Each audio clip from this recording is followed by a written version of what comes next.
আসসালামু আলাইকুম। বিডি রান্না টিপস চ্যানেলে আপনাদের সবাইকে স্বাগত। আশা করি সবাই ভালো আছেন। আমার আজকের পর্বে থাকছে রমজান স্পেশাল চুলা ভুনা বা বুট ভুনা রেসিপি। সেই সঙ্গে থাকছে 2 রকম সংরক্ষণ পদ্ধতি। তো চলুন দেখে নিই কীভাবে তৈরি করতে হবে চুলা ভুনা বা বুট ভুনা রেসিপিটি। তার জন্য আমি এখানে নিয়েছি 500 গ্রাম চুলা নিয়েছি, আর এটাকে আমি সারা রাত ঠান্ডা পানিতে ভিজিয়ে রেখেছি। সারা রাত সম্ভব না হলে 6 থেকে 7 ঘন্টা অন্তত ভিজিয়ে রাখা লাগবে। ভিজিয়ে রাখাটা খুব জরুরি, কারণ আগে থেকে না ভিজিয়ে রাখলে সহজে সেদ্ধ করতে পারবেন না, কারণ চুলাটা ভিজিয়ে রাখলে সুন্দরভাবে ফুলে যায়। আর এজন্য চেষ্টা করবেন সারা রাত চুলাটা ভিজিয়ে রাখার। আমি আপনাদের একটু কাছে থেকে দেখিয়ে দিচ্ছি, হাতে নিয়ে একটু কাছে থেকে। এই যে দেখুন, শুকনো চুলা ভিজিয়ে রাখার পর কি সুন্দর ফুলে উঠেছে। পার্থক্যটা আপনারা নিজেই বুঝতে পারবেন। তারপর এটাকে ভালো করে ধুয়ে নিতে হবে এবং সিদ্ধ করে নিতে হবে। আমি এবার দেখিয়ে দিচ্ছি। আর এরপর আমি এর সাথে দিয়ে দিচ্ছি একটা আলু, এটাও সিদ্ধ করে নিতে হবে। চাইলে আলুর পরিমাণটা আপনারা কম বেশি করতে পারেন।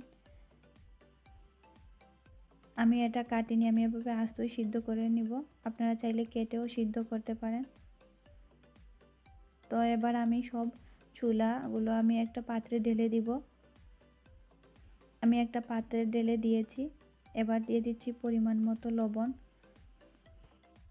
লবণটা দেওয়ার কারণ হলো চুলাটা যাতে লবণাক্ত লাগে, খেতেও ভালো লাগবে এবং খুব তাড়াতাড়ি সেদ্ধ হয়ে যাবে। আর এতে সেদ্ধ হওয়ার জন্য আমি যে পানিটা দিয়েছি, পানিটা আমি এমনভাবে দিতে হবে, আমি এমনভাবে দিয়েছি চুলাটা যাতে সেদ্ধ হবার পরও পানিটা থাকে। তারপর আমি ঢাকনা দিয়ে ঢেকে দিব। ঢাকনা দিয়ে ঢেকে দিয়ে ফুল হিটে চুলার আঁচটা বাড়িয়ে আমি চুলাটাকে সেদ্ধ করে নিব। তবে চুলাটাকে পুরোপুরি গলিয়ে সেদ্ধ করবেন না, একটু শক্ত থাকতে নামিয়ে নেবেন, কারণ রান্না হতে হতে বাকিটা সেদ্ধ হয়ে যাবে। এবার আমি দেখে নিব চুলাটা সিদ্ধ হয়েছে কিনা। আর এই যে দেখছেন সেদ্ধ হওয়ার পর পানিটা কেমন কালচে হয়ে গেছে, এজন্য আগে থেকে ভিজিয়ে রাখা জরুরি এবং পানি বেশি দিয়ে সিদ্ধ করাটা। একেবারে রান্না করতে গিয়ে চুলাটাকে রান্না করতে গেলে চুলার রান্না কালচে হয়ে যাবে। এখন পানি জড়িয়ে চুলাটাকে আমি একটু পরিষ্কার পানি দিয়ে ধুয়ে নিয়েছি। আমার চুলাটা সিদ্ধ হয়ে গেছে। এখন আপনারা এখান থেকে চাইলে সেদ্ধ করার পর চুলাটাকে ফ্রিজে সংরক্ষণ করে রাখতে পারেন প্রায় 1 মাসের মতো। যে কোনো বক্সে বা প্যাকেট করে রাখতে পারেন। আর প্রতিদিন ইফতারের আগে বের করে রান্না করে নিলেন। এখানে আমি যে আলুটা সিদ্ধ করেছিলাম, এই আলুটাকে আমি আধ ভাঙা করে চটকে নিয়েছি। এবার আমি চলে যাব চুলায়। আর তার জন্য একটি প্যান বসিয়ে দিয়েছি। প্যানটা গরম হয়ে গেলে দিয়ে দিব পরিমাণ মতো তেল।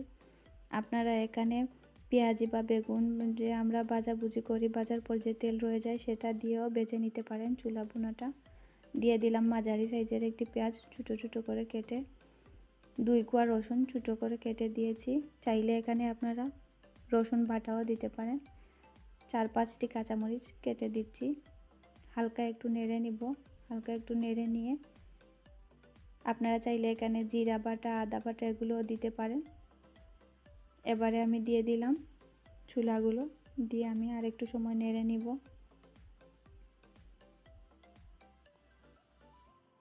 বাসায় অবশ্যই ট্রাই করবেন, আর খেতে কীরকম হয়েছে আমাকে অবশ্যই কমেন্টসে জানাবেন। আর আমার ভিডিওটি যদি ভালো লেগে থাকে তাহলে অবশ্যই আমার চ্যানেলটি সাবস্ক্রাইব করবেন, আর পাশে থাকা নোটিফিকেশন বেলটি অন করে রাখবেন, যাতে আমার পরবর্তী ভিডিওগুলো আপনারা পেয়ে যান। এবারে আমি দিয়ে দিলাম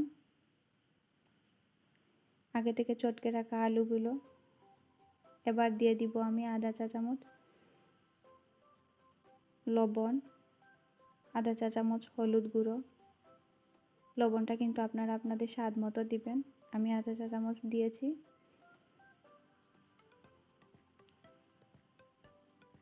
এবারে দিয়ে দিব একটু সময় নাড়াচাড়া করে ভেজে আমি দিয়ে দিচ্ছি অল্প পরিমাণ পানি। পানিটা দিয়ে আমি আর একটু সময় নেড়ে নেড়ে এভাবে পানিটা টানিয়ে নিব। শেষ আমার হয়ে গেছে চুলা ভুনাটা। আমি এবার চুলা থেকে নামিয়ে নিব। যে দেখুন আমার ভুনাটা হয়েই এসেছে প্রায়। আমি একটা বাটিতে নিয়ে নিচ্ছি, নিয়ে আপনাদের দেখাচ্ছি। আপনারা চাইলে এখন এভাবেও ফ্রিজে সংরক্ষণ করতে পারেন, তবে এভাবে 1 সপ্তাহের বেশি খাওয়া যাবে না। তো এ ছিল আমার আজকের রেসিপি, চুলা ভুনা বা বুট ভুনা। সবাই ভালো থাকবেন। আল্লাহ হাফিজ।